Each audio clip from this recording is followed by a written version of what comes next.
a todo el país. Y desde hace un tiempo, pues afortunadamente creo yo, y por eso siento que el país de alguna manera tiene todavía el problema, pero está a puertas de poder encontrar, digamos, como una clave a esto.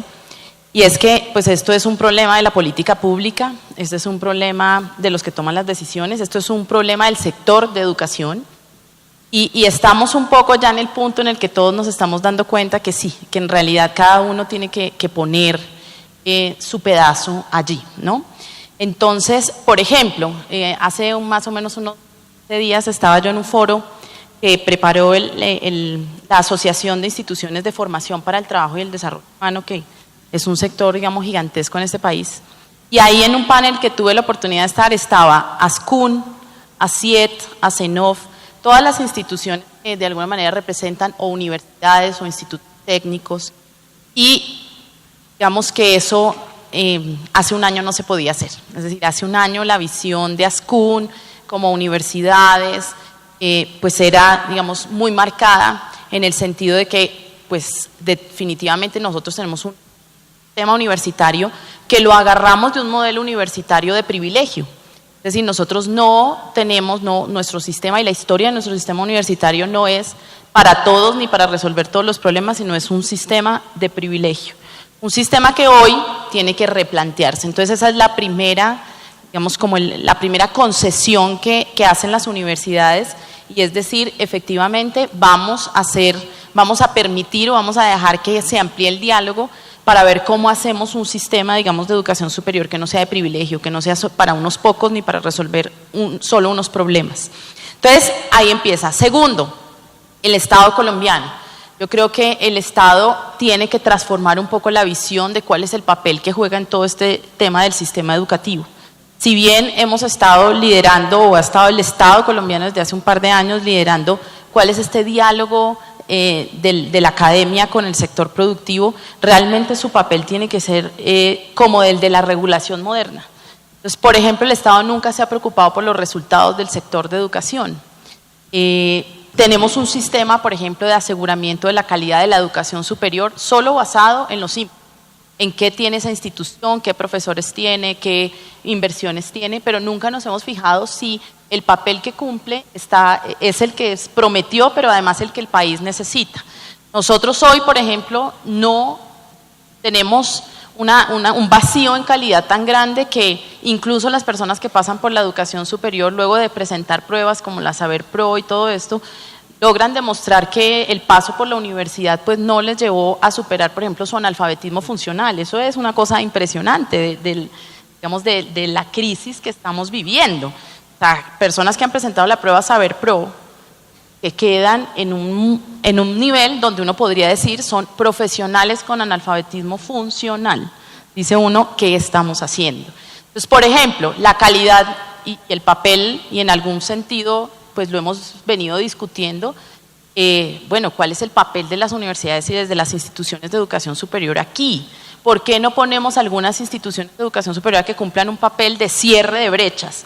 Pero no solo de cierre de brechas del sector productivo, porque es que y ustedes como empresarios lo saben, el primer punto que tenemos que superar es que hay gente que pues finalmente no puede recibir competencias específicas, no tiene ni siquiera las competencias básicas, ayer lo hablaban, competencias transversales.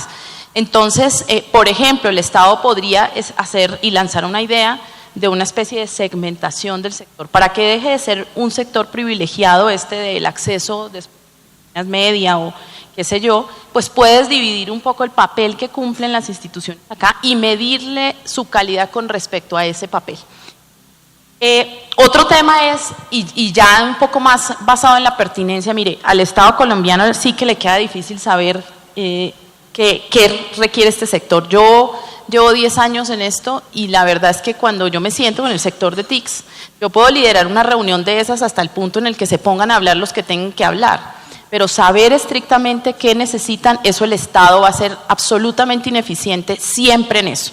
Las mesas sectoriales, por ejemplo, lideradas por el SENA, tienen ese sesgo, serán ineficientes siempre porque el SENA no está metido en los sectores y no es quien puede determinar cuál es esa necesidad. Entonces, mientras mantengamos ese tipo de cosas a ese nivel, la ineficiencia va a ser total. Tenemos que saber que hay instituciones y hay cosas que el Estado colombiano no puede hacer, que es el sector privado hablando de eso con el sector educativo. Y un pequeño elemento es algo que no hemos parado muchas bolas, lo hemos dicho y lo hemos venido diciendo desde hace 10 años, es dónde están los sistemas que me permitan hablar un lenguaje que hablan los empresarios del mundo, y es el de las certificaciones, el de no interesarme el título, el de no interesarme cómo titula el sector educativo, porque es que la titulación del sector educativo tiene una lógica diferente y la tiene aquí y en el resto del mundo, y no va a cambiar porque es la lógica del sector educativo, pero es que la lógica del sector productivo debe ser otra. La lógica del sector productivo es qué necesito, qué habilidades tengo y cómo compruebo que estas personas sí logran esas habilidades o no. Entonces tenemos un sector productivo que pues podría tener una manito del sector del Estado colombiano, como por ejemplo esto. Hace 2 o 3 años el Ministerio del Trabajo dijo: nadie que se suba a más de 1,5 metros de altura puede operar si no tiene un certificado de trabajo seguro en alturas, que es una competencia básica. O sea, regula una habilidad que tenemos que tener y que por temas de seguridad tiene que...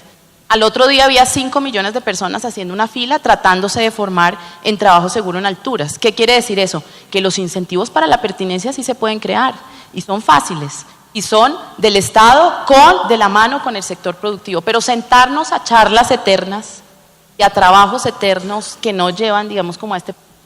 es lo que no nos ha dejado sacar adelante. Sectores que hoy, por ejemplo, tienen formación pertinente y han podido avanzar: sector eléctrico, sector de gas, hidrocarburos, porque son sectores muy estandarizados, donde ha sido fácil saber qué es lo que se necesita y entonces apropiar, digamos, desde ese lado la oferta. Entonces, ahí para cerrar simplemente, Marco, no es un problema del sector productivo, es un problema de todos, pero no todos podemos hacer lo mismo. Y hay que hacer un poco como de amplitud mental para saber qué es lo que cada agente de estos debe hacer para lograr la pertinencia. Muchas gracias, Natalia. Una segunda ronda, posiblemente con respuestas más cortas para alcanzar a responder preguntas del público. Y recogiendo, digamos, esa última línea de Natalia de que esto es un problema que tenemos que enfrentar todos, Alfonso. ¿Qué necesitaría el sector privado para tener una participación mucho más activa en la resolución de este problema de brechas en la formación? ¿Acaso necesitaría algún tipo de incentivos? ¿Acaso es un tema cultural? A veces cuando hablamos de que queremos emular digamos, el sistema dual alemán, que de alguna manera es el modelo a seguir en términos de cierre de brechas de capital humano y de una gran empleabilidad de los jóvenes, decimos, no, aquí en Colombia eso no se puede aplicar porque no hay, digamos, ese factor cultural y ese sentido, digamos, de responsabilidad compartida frente a este tema de la educación que tienen los empresarios en Alemania. ¿Qué se necesita acá en Colombia, Alfonso, para que el sector privado tenga un rol mucho más activo en abordar este problema?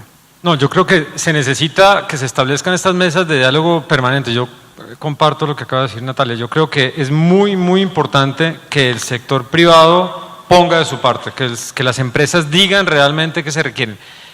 Hay sectores que son mucho más estables, que son más predecibles en el tiempo, como los que acabas de mencionar, donde evidentemente es más fácil generar esas competencias. Hay sectores como el nuestro, donde se calcula que 2/3 partes de las carreras que van a ocupar las personas que hoy están en la educación primaria no existen todavía, son posiciones que hoy no sabemos qué va a hacer. Tiene que ver con Big Data, tiene que ver con Cloud, tiene que ver con una cantidad de profesiones y oficios que hoy no sabemos exactamente cuáles serán. Luego, hay sectores que tenemos que estar dialogando con una mayor oportunidad, con muchísima mayor frecuencia, porque nos cambia el mundo. Tiene que ver con qué esperamos, certificaciones, creo que eso es un debate que hay que dar.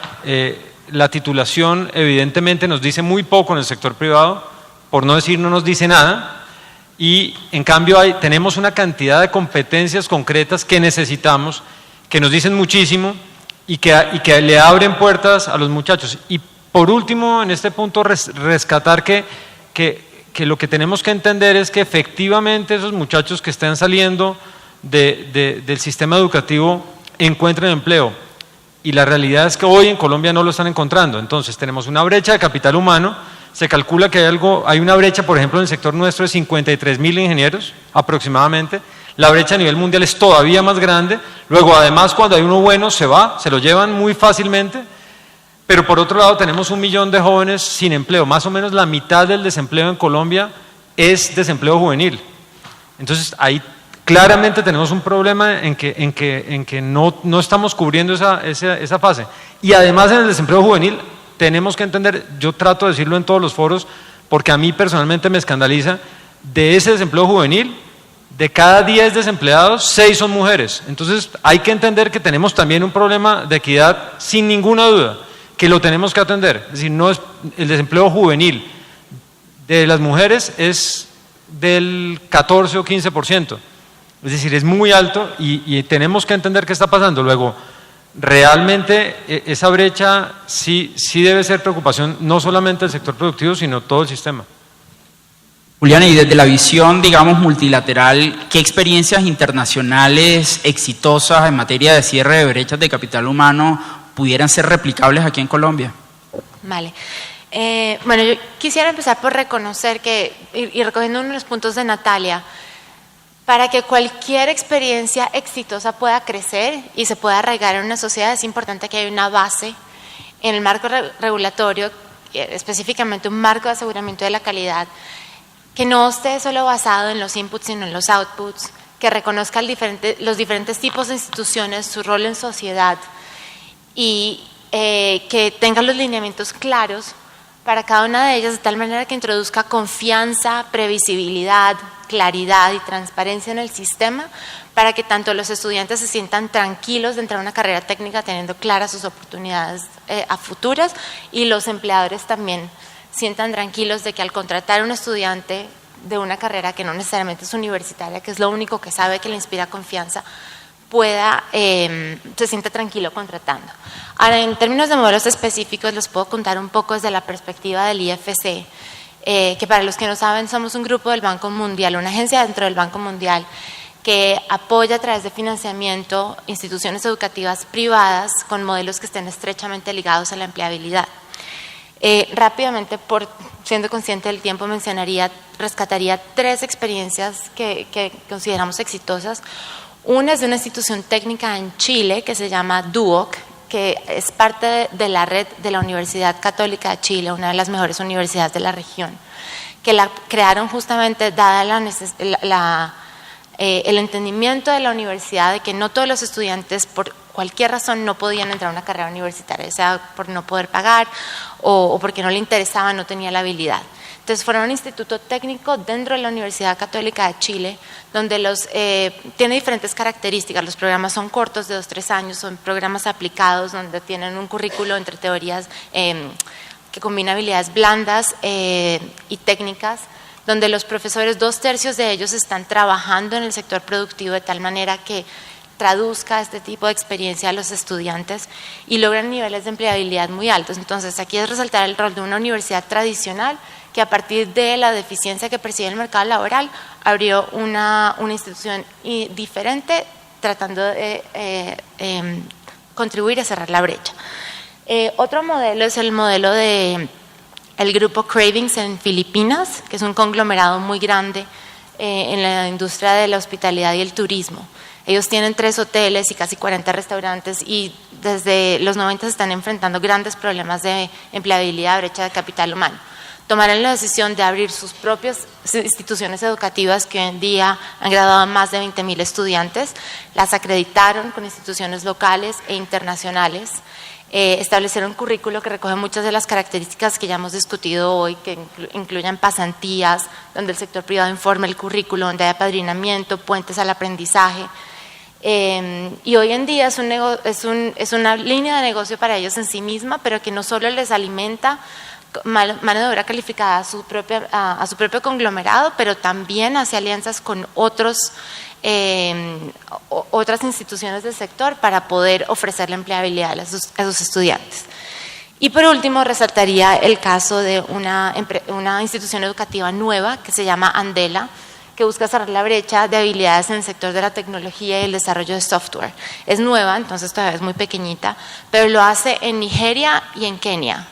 Y bajo la premisa de que hay un talento que no ha sido propiamente desarrollado en ese continente, en el continente africano, y lo que hace es simplemente tener un programa intensivo de 6 meses, donde elige a los estudiantes más prometedores y los somete a un proceso de entrenamiento intensivo de 6 meses. Y una vez se gradúan, los ubica en trabajos remotos desde sus países con multinacionales para que sigan un proceso de 3 años y medio más, donde están empleados por estas empresas, pero viven en el campus universitario y simultáneamente reciben capacitación, currículo de habilidades técnicas y blandas, y la promesa es que pues fácilmente consiguen empleo después. Tienen proyectado crecer a 4.000 estudiantes en 5 años. Entonces, son 3 experiencias exitosas desde diferentes puntos de vista, pero creo que tienen algo que aportar al caso colombiano.